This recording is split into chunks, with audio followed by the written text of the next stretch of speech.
পাপী আমি কেমনে থাকবো মওলা কবরে,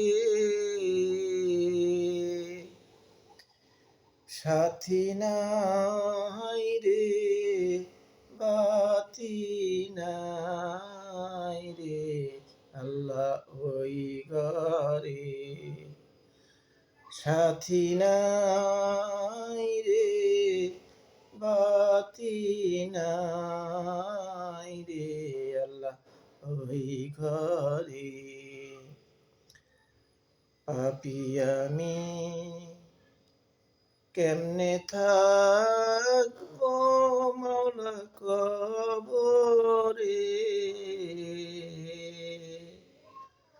সাথী নাই রে বাতি নাই রে আল্লাহ ওই ঘরে।